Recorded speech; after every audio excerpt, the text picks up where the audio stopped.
هناك في جهة اليسار لأورينيو. أورينيو لعلي جاسم. امبولي تصويبة قوية. الله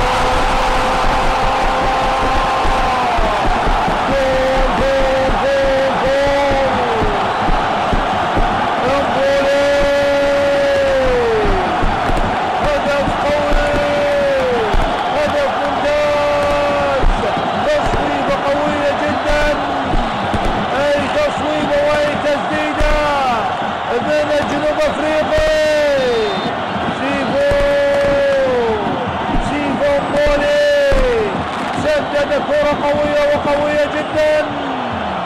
الله على هذه التصويبة. دولوفون مهدي بقى جامدا بمكانه. شاهد يا الله على التسديدة. تسديدة في زاوية صعبة جدا. القائم كان مع بولي. هدف جميل وجميل جدا عن طريق سيفو بولي. الله على الجنوب الافريقي الذي يجد الشفرة، الذي يجد الحل من التصويب من خارج منطقة الجزاء. هدف اول